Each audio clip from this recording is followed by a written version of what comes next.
But I am downright miffed. I'm downright miffed because I got a good one. I wish I knew where this one came from. I picked this up from somewhere and it just developed. It was mid-morning out on the dairy farm and there come a knock at the door. Daddy being in the house from doing the milking, went to the front door and there stood a handsome young man in a suit who stuck his hand out to shake hands with Daddy and said, "Good morning, sir. My name is thus and so, and I am here representing the Maytag Corporation, and I want to show you the finest product that our company has ever made. And I guarantee that with my Maytag washer, we can get any garment in your house clean as a bin." Well, we all flinched because we knew what the dirtiest garment was in the house. It was them overalls that Daddy put on to wear to the milk barn. It had probably been a year since he let Mama wash them. They'll just get dirty again. I mean, Dad would come in from the milk barn and kind of slide out of them and stand them up over in the corner. They was right dirty. Well, he said, "And if I can borrow some of them big boys of yours, we'll unload it right now."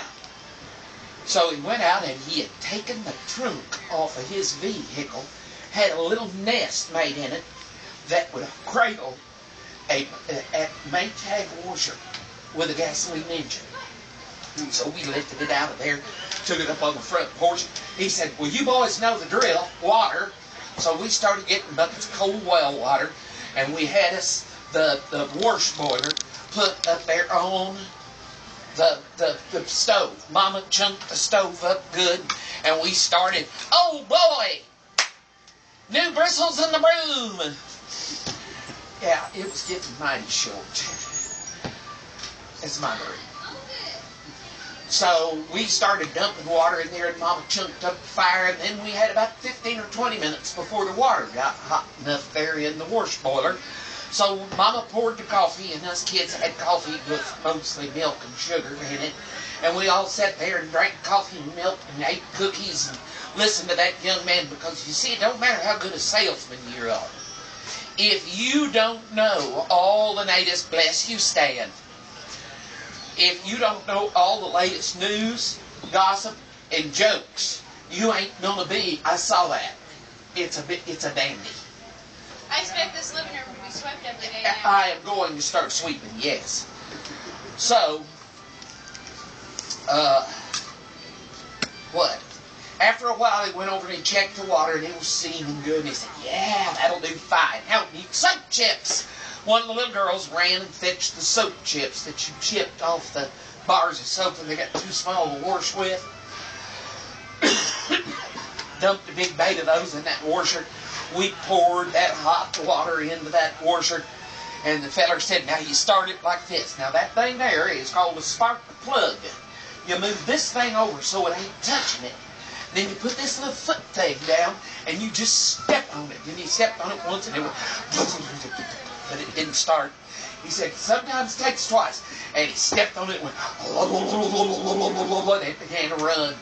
He said, "Now you make it go like this." And he pulled that red button out on the side of it, and it started going, ka-ching, ka-ching, ka-ching. All them soap chips foamed up pretty. He said, "Now for the garment." He turned a little pale when he saw them overalls, but he said, "Not to worry. My Maytag can get them clean." And he lowered them overalls down in there. Ooh, that water turned an ugly color. Put the lid on it, and he said, "About 20 minutes all to do it." We all sat down for another round of cookies and coffee and milk, and we're sitting there drinking and listening to this young feller that we don't know none of the people that he knows. See, that's how you learn stuff. And so finally, he said, "Okay, that ought to do it." Looked at his watch. Yep. He went over there and he got the stick. Now, you used to have a stick to do the laundry. When I first got married, there was a laundromat down in Harrison provided sticks just in case you come off without yours. Yeah, so you take the stick and you stuck it down in that water stick, and they were gone. No trace remained of them overalls. When we drained that thick water out, we were covered 6 buttons and 2 gallows hangers, and everything else was gone. Just disintegrated. Oh, the young man was just mortified. He said, "Oh, sir, I'm terribly sorry. I didn't intend to just destroy your overalls. I'll buy you a new pair." And Daddy's laughing. He said, "No, you ain't buying me a new pair." He said, "I buy my own overalls." He said, "I never realized there wasn't nothing holding them together but the mud and the manure." He said, "So, while you're at it, young man, sign me up for one of them Maytags." He said, "You got a good product there." And that's how the Maytag come to live at our house. And Daddy got a new pair of overalls.